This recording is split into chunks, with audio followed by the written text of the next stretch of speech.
Por que não devemos acreditar nos relatos sobre a vida espiritual?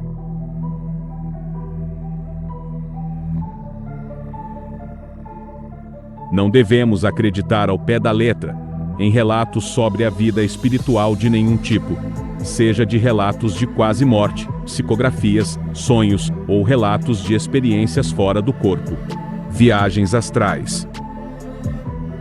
As experiências que vivemos em outra dimensão, fora do corpo físico, normalmente são inúteis e mesmo nocivas para a nossa vida física. Nosso cérebro simplesmente não é capaz de processar as informações extrafísicas.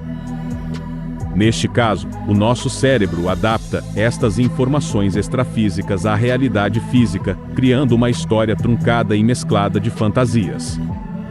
Neste caso, conforme as crenças da pessoa, o contato com um espírito evoluído pode ser interpretado pelo nosso cérebro como o contato com um anjo, santo, Jesus, Alá ou Shiva. A luz que estes seres emitem é simplesmente sua forte energia espiritual, interpretada pelo cérebro físico como se fosse uma luz física. Então os relatos de vida no umbral ou nas colônias são falsos? Não necessariamente. O umbral é uma zona de transição entre a dimensão física e a dimensão espiritual. Neste caso, ele mescla a realidade física com a realidade espiritual, ou seja, a realidade das duas sobrepostas, percebida pelo espírito, mas na verdade, essa realidade sobreposta, percebida pelo espírito, é apenas uma ilusão. O espírito na verdade está integralmente na dimensão espiritual, mas como ele consegue perceber a dimensão física, ele pode acreditar que está nas duas dimensões ao mesmo tempo, ou ainda ficar confuso e ter a ilusão de ainda possuir um corpo físico. Isso, como eu disse, é uma ilusão. Ele está na dimensão espiritual. Sendo assim, a transição é na verdade mental. Os espíritos inferiores ignorantes e ligados à matéria criam ambientes mentais, de acordo com suas crenças, cultura, desejo e natureza. Por isso, as noções de céu e inferno, descritas pelos espíritos, pelos médiuns e pelas culturas dos povos, variam muito, conforme as suas crenças pessoais. Os ambientes, tanto no umbral quanto nas colônias espirituais, variam conforme a cultura e as crenças dos espíritos que nelas habitam. Uma colônia espiritual ocidental judaico-cristã e uma oriental, por exemplo, são muito diferentes. Vamos citar a colônia Nosso Lar, por exemplo. Nosso Lar é uma colônia, descrita como semelhante ao mundo físico judaico-cristão brasileiro. Nela, temos uma comunidade tipicamente urbana brasileira, mesclada com a realidade do mundo espiritual. As colônias são construções mentais, criadas, organizadas e mantidas por espíritos superiores, com o objetivo de ajudar os espíritos recém-desencarnados, ou oriundos do umbral denso, a se adaptarem paulatinamente ao mundo espiritual, assim como os preparar para futuras reencarnações. Vejam a falta de lógica. Se o mundo espiritual fosse realmente igual ao mundo físico, qual a necessidade de encarnar? Poderíamos adquirir as mesmas experiências em qualquer uma das duas dimensões. A lógica nos diz que são dimensões muito diferentes. As diferenças entre a dimensão física e a dimensão espiritual são tão grandes que as experiências na dimensão espiritual são impossíveis de serem processadas pelo nosso cérebro físico.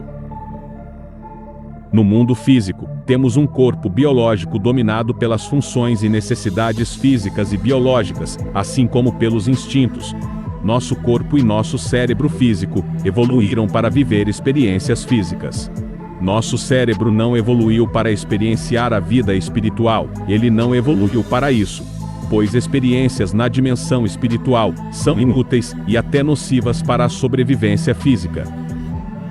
Quando nossa consciência vive experiências no mundo espiritual, nosso cérebro físico adapta estas experiências a experiências normais do mundo físico, utilizando para isso fantasias baseadas em nossas crenças pessoais, ou simplesmente deletam estas experiências. No mundo espiritual, temos um corpo adaptado à vida em outra dimensão, um corpo que pode até ter a aparência do corpo físico, mas é completamente diferente.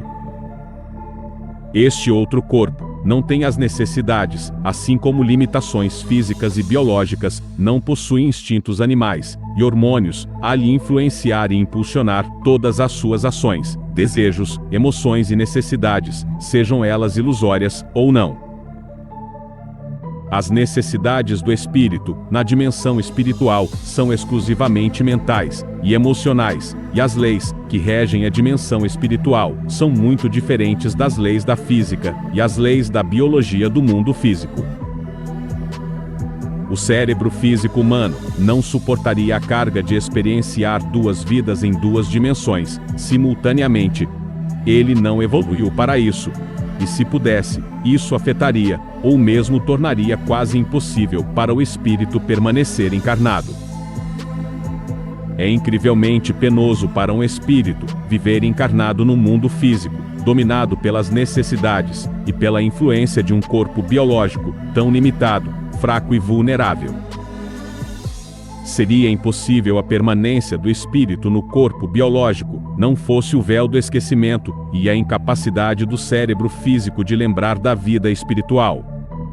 Seria semelhante ao que acontecia com muitos escravos, que morriam de tristeza ao recordar da sua liberdade em sua terra natal.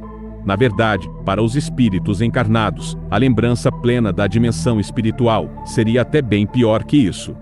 Ele teria plena consciência da sua situação. Assim, não devemos confiar nos relatos sobre a vida espiritual. Com certeza, todos estes relatos são influenciados por nossas crenças e pela realidade da vida física. A vida espiritual nas colônias e no umbral inferior, descritas pelos espíritos, é sobre a vida espiritual, em uma zona mental de transição, e devemos ainda levar em conta as limitações do cérebro físico do médium, assim como suas crenças, religião, e a sua cultura acadêmica e sua cultura. Tudo isso interfere na comunicação. Mas, e as lembranças comprovadas de outras vidas? Vejam, são raras as lembranças de vidas passadas, e mesmo assim, estas lembranças ocorrem normalmente em crianças menores de 7 anos, quando a reencarnação ainda está sendo processada, e o espírito está ainda na fase de adaptação à vida física. Mas estas lembranças se apagam na adolescência e idade adulta. Estas lembranças são descartadas por serem inúteis na vida atual. As lembranças de vidas passadas são também lembranças da vida física, portanto, o cérebro biológico pode processar e interpretar corretamente estas lembranças, pois são de outra vida biológica, vivida pela mesma consciência. Um grande abraço, que Deus abençoe a toda a humanidade. Gratidão.